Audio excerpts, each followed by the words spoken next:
India के ओडिशा राज्य के पुरी में चमत्कार की एक ऐसी कहानी है जिसे समझ पाना साइंस के बस की बात नहीं है। साइंस, जियोग्राफी, फिजिक्स, केमिस्ट्री और दुनिया के सारे ग्राउंड्स ऑफ बिलीव यहाँ सब फेल हो जाते हैं। हिंदू मान्यता में 4 धाम होते हैं, बद्रीनाथ धाम, द्वारकाधीश धाम, रामेश्वरम और जगन्नाथपुरी। और ये कहानी है जगन्नाथपुरी की, जहाँ आज भी श्री कृष्ण का वास्तविक दिल धड़कता है। इस मंदिर के कुछ ऐसे रहस्य हैं जिनके बारे में सुनकर किसी के भी होश उड़ जाएंगे। वेस्टर्न कल्चर फॉलो करते करते हम एक ऐसे मोड़ पर आ चुके हैं जहाँ पर लोग भगवान के होने ना होने पर सवाल उठाने लगे हैं। पर यही सवाल अब मैं आपसे इस वीडियो के बाद पूछूंगा। आइए देखते हैं। हर मंदिर में जहाँ मूर्तियाँ मेटल या स्टोन से बनती हैं, वहीं जगन्नाथ मंदिर में भगवान की मूर्तियाँ लकड़ी से बनी हुई हैं। ऐसा क्यों? आइए जानते हैं। 3102 बीसी में जारा नामक एक शिकारी ने शिकार करते हुए गलती से तीर श्री कृष्ण के पैर में चला दिया, जिससे श्री कृष्ण की मृत्यु हो गई।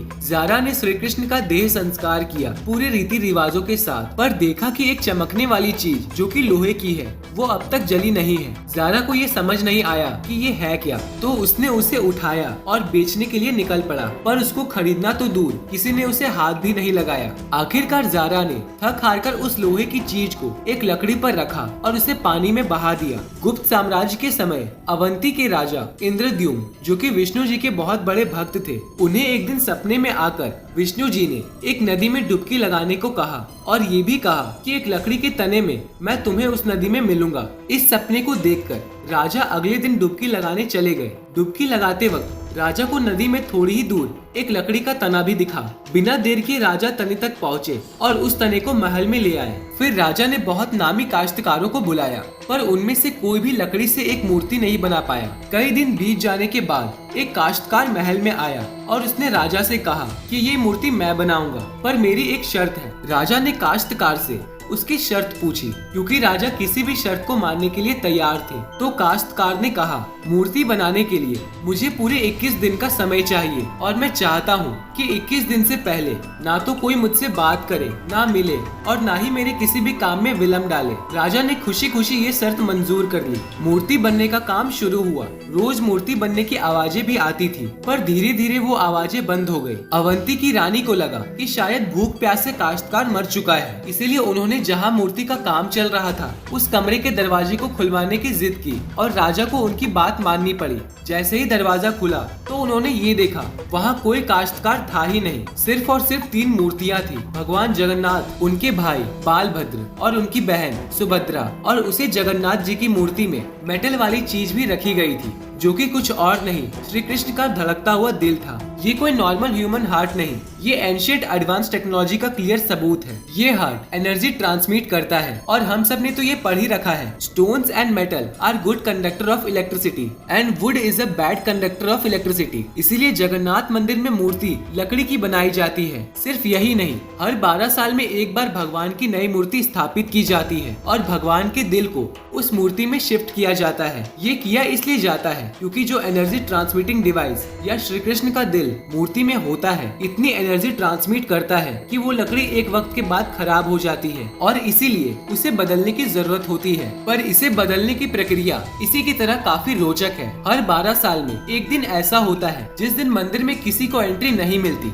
पूरी शहर की बिजली काट दी जाती है। मंदिर के मेन पंडित की आंखों में पट्टी और हाथों में बड़े और मोटे ग्लव्स पहनाए जाते हैं और 100% अंधेरे में इस दिल को निकालकर नई मूर्ति में फिर से स्थापित किया जाता है। जिन पंडितों ने इतिहास में ये शुभ कार्य किया है, उनका कहना है कि उन्होंने देखा तो नहीं, पर इस चीज को, जिसे हम ब्रह्म पदार्थ भी बोलते हैं, इसे हाथों में पकड़ने पर ऐसा लगता है जैसे जिंदा खरगोश पकड़ लिया हो। माना ये भी जाता है अगर किसी ने ब्रह्म पदार्थ को देख लिया तो उसकी मौत उस समय निश्चित है। इसीलिए बिना आंखों पर पट्टी लगाए किसी को भी ये सेरेमनी करने की परमिशन नहीं है। इस मंदिर के ऊपर एक झंडा है जो साइंस के बिल्कुल विपरीत चलता है। जैसे कि हमें पता है कि जिस डायरेक्शन में हवा चलती है, पतंग भी उसी डायरेक्शन में उड़ती है और झंडा भी उसी डायरेक्शन में होना चाहिए। पर जगन्नाथ मंदिर के इस झंडे की बात बिल्कुल अलग है। ये हमेशा हवा के अपोजिट डायरेक्शन में, यानी कि उल्टा उड़ता है। क्यों और कैसे आज तक कोई समझ नहीं पाया। इस झंडे के साथ एक और खास बात है, इसे रोज बदलना पड़ता है। इसलिए मंदिर के पांडु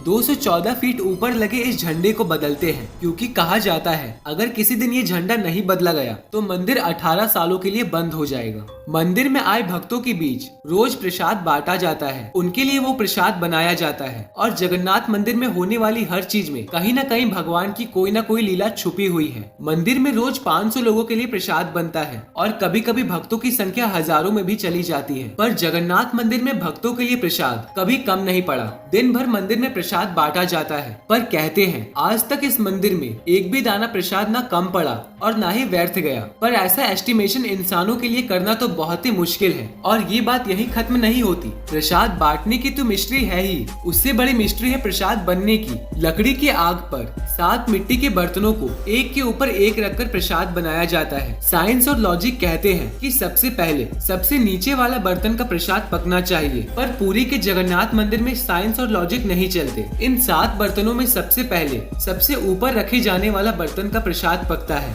फिर उससे नीचे वाले बर्तन का, और ऐसे ही सबसे नीचे रखे बर्तन का प्रसाद सबसे आखिरी में पककर तैयार होता है। हाँ, मुझे पता है आपको भी कुछ समझ नहीं आ रहा होगा, इसे आज तक कोई समझ नहीं पाया है। मंदिर की खूबसूरती शब्दों में बयां नहीं की जा सकती। इतना बड़ा मंदिर इतने सालों पहले बिना किसी टेक्नोलॉजी के कैसे बनाया होगा। पर क्या आपको पता है 214 फीट के इस मंदिर की डोम की परछाई आज तक कभी बनी ही नहीं। आप हैरान हो गए होंगे, पर ये सच है। जगन्नाथपुरी टेम्पल के डोम्स की परछाई बनती ही नहीं है कभी भी, चाहे दिन का कोई समय हो। और हमारी फेवरेट साइंस इस बात का भी लॉजिक नहीं ढूंढ पाई। रहस्य यहीं खत्म नहीं होता है। जैसा कि हमें पता है कि कुछ बिल्डिंग्स, आर्किटेक्चर्स और एरिया नो फ्लाई जोन्स होते हैं, मतलब वहाँ ड्रोन्स, एयरप्लेन्स या कोई भी मैनमेड फ्लाइंग ऑब्जेक्ट पहुँचाने की या उड़ाने की परमिशन नहीं है। पर पक्षियों को तो हम नहीं रोक सकते, उन्हें समझाना तो बहुत मुश्किल है ना। पर अगर हम जगन्नाथ टेम्पल की बात करें तो वहाँ पर ऐसा कुछ है जो शायद पक्षियों को पता है और हमें नहीं, क्योंकि इस मंदिर के ऊपर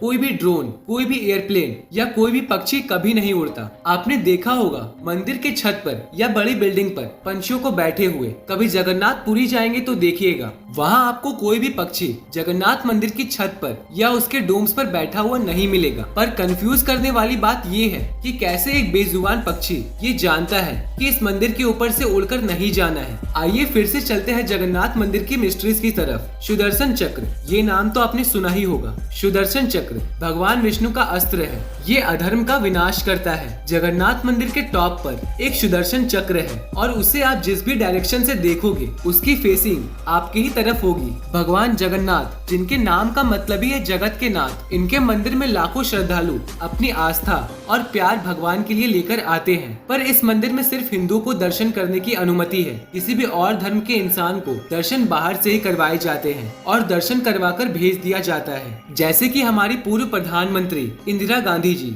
वो भी जगन्नाथपुरी गई थी दर्शन करने, पर क्योंकि वो फारसी है और हिंदू नहीं और उन्हें उनका सरनेम फिरोज गांधी से मिला है, इसलिए इंदिरा गांधी को भी दर्शन करने की अनुमति नहीं दी गई। सिर्फ यही नहीं, 2005 में थाईलैंड की प्रिंसेस महाचक्री सिंधु को भी जगन्नाथपुरी टेम्पल में एंट्री नहीं दी गई थी, क्योंकि यहाँ विदेशी अलाउ नहीं है। उनके लिए अरेंजमेंट्स की गई थी और दर्शन बाहर से ही करवाए गए। 12वीं सदी से बने हुए इस मंदिर को स्विट्जरलैंड की एक महिला ने 1,78,00,000 का चढ़ावा भी चढ़ाया है। ये मंदिर में चढ़ाया गया अभी तक का सबसे बड़ा चढ़ावा है। पर फिर भी क्योंकि वो हिंदू नहीं है, दर्शन उन्हें भी बाहर से ही करने पड़े। हमारे ही धर्म की इतनी सारी बातें हैं जिसके बारे में हमें कुछ पता ही नहीं। हम आंखें बंद करके किसी भी कल्चर को, किसी भी ट्रेंड को फॉलो करते जा रहे हैं। हम भूल गए कि हम एक ऐसे धर्म से जुड़े हैं जिसमें दुनिया में संस्कृति, सभ्यता, परंपरा और संस्कार को हमेशा जिंदा रखा है। ये सनातन धर्म है और अब हमें धर्म को बचाना है। हर साल पुरी में जगन्नाथ जी की रथ यात्रा भी निकलती है।